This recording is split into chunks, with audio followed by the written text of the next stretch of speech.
चलिए अब हम लोग क्वेश्चन नंबर 4 देख लेते हैं। आपको क्या कहा गया है, आपको if A equal to this matrix and B equal to this matrix, तो आपको A माइनस बी की वैल्यू बतानी है।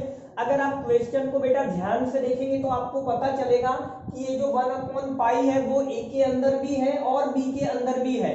तो अगर मैं A माइनस बी करता हूं, अगर मैं A माइनस बी करता हूं बेटा, तो 1/पाई को मैं कॉमन ले सकता हूं। ठीक है, अब हम लोग डायरेक्ट माइनस करेंगे। अब देखिए बेटा कि ये साइन इनवर्स पाई एक्स है, साइन इनवर्स पाई एक्स, और ये आपका माइनस कॉस इनवर्स पाई एक्स है। अब हम लोग ऑपरेशन बेटा माइनस का कर रहे हैं, तो यहाँ पे भी माइनस है और यहाँ पर भी माइनस है, तो ये प्लस लिखा जाएगा, तो यहाँ कॉस इनवर्स पाई एक्स होगा। अब आप देखिए यहाँ पर tan inverse x by pi है, यहाँ पर भी tan inverse x by pi है, तो बेटा माइनस करने पर हमें जीरो मिलेगा। ठीक है, ये हमें जीरो मिलेगा। अब यहाँ देखिए sign inverse x by pi और ये भी sign inverse x by pi है, तो करेस्पॉन्डिंग एलिमेंट का माइनस करने पर अगेन बेटा जीरो मिल रहा है। अब यहाँ देखिए आप, ये आपको cot इनवर्स x पाई है और यहाँ आपको माइनस tan इनवर्स पाई x है, तो मैं इसे लिखूंगा यहाँ पर cot इनवर्स पाई x। अब ये माइनस और रूल का माइनस, अगेन बेटा यहाँ पर प्लस होगा, और यहाँ पर हमें क्या लिखना था, यहाँ हमें tan इनवर्स पाई x लिखना था। अब आप फॉर्मूला अच्छे से जानते हैं, सेकंड चैप्टर आपने अच्छे से पढ़ा हुआ है। क्या फॉर्मूला सीखा था बेटा हम लोगों ने कि sine inverse x plus cos inverse x equal to pi by 2 होता है। वैसे ही tan inverse x plus cot inverse x भी पाई बाई 2 होता है। तो आप ध्यान से देखिए, साइन इनवर्स कॉस इनवर्स दोनों ही वैल्यू, ये दोनों ही इक्वल है पाई एक्स। देखो हमारा टारगेट क्या है, हमें इक्वल देखना है एक्स एक्स, तो एडिशन पाई बाई 2 देता है। ठीक है, तो यहाँ पर एक्स एक्स की जगह पर वाई वाई होता, ए होता, बी होता, कुछ भी होता, बट सेम टू सेम होना चाहिए, तो आंसर हमें पाई बाई 2 मिलता। तो ये क्या हो गया बेटा मेरा आंसर, ये हो गया पाई बाई 2। 0 0 सेम यही फॉर्मूला के अकॉर्डिंग ये भी क्या होगा बेटा पाई बाई 2। अब आप एक काम करिए, पाई बाई 2 को कॉमन ले लीजिए, तो 1/पाई इंटू पाई बाई 2, ये 1 0 0 1। अब देखेंगे कि पाई पाई कैंसल, 1/2।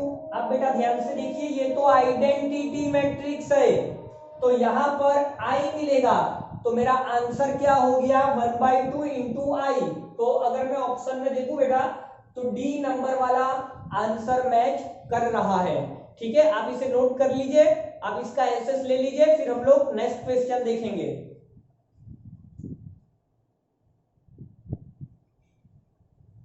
चलिए अब हम लोग क्वेश्चन नंबर 5 को सॉल्व करने वाले हैं। चलिए बेटा क्वेश्चन नंबर 5 पढ़ते हैं। If A and B are two matrices of the order 3/m and 3/n respectively, बेटा मैट्रिक्स A का ऑर्डर 3/m है और मैट्रिक्स B का ऑर्डर 3/n है। आगे बढ़ते हैं, respectively and m is equal to n। बेटा हम लोगों को क्या कहा गया है कि m और n आपस में इक्वल है। Then the order of the matrix 5a minus 2b, 5a minus 2b, इस मैट्रिक्स का आपको ऑर्डर बताना है। अब आप यहाँ पर देखिए, बहुत ही आसान क्वेश्चन है ये तो। अगर मैं 5a minus 2b की बात करता हूं, तो बेटा हम लोग टू मैट्रिक्स के बीच में एडिशन या सब्सट्रैक्शन कब कर सकते हैं, तो जब दोनों मैट्रिक्स का ऑर्डर सेम हो। दोनों मैट्रिक्स का ऑर्डर बेटा क्या होना चाहिए, सेम। तो अगर A का ऑर्डर 3/m है, B का ऑर्डर 3/n है, तो रिजल्टेंट मैट्रिक्स का ऑर्डर भी सेम ही होता है। एक्चुअली आपको क्वेश्चन में m और n आपस में बराबर है ऐसा तो बोल ही दिया है, मतलब मैट्रिक्स A का ऑर्डर और मैट्रिक्स B का ऑर्डर आपस में सेम है, पता चल गया। क्योंकि अगर मैं दोनों के रो की बात करता हूं, नंबर ऑफ रो दोनों में 2 3 है, और अगर मैं नंबर ऑफ कॉलम की बात करता हूं तो A में m है, B में n है, बट m और n आपस में बराबर है, तो A और B का ऑर्डर बराबर है, तो उन दोनों के बीच में सब्सट्रैक्शन पॉसिबल है। तो सब्सट्रैक्शन करने के बाद जो रिजल्टेंट मैट्रिक्स मिलेगा उसका भी ऑर्डर वही होगा जो A और B का था। तो कहने का मतलब आप 3/m लिख लो या तो आप 3/n लिख दो, दोनों ही बेटा आंसर माना जाएगा। तो अगर मैं ऑप्शन में चलूं तो 3/n, बेटा मेरा डी वाला ऑप्शन मैच कर रहा है। ठीक है, ऑप्शन नंबर डी। आप इसका भी एक्सेस ले लीजिए, फिर हम लोग क्वेश्चन नंबर 6 सॉल्व करेंगे।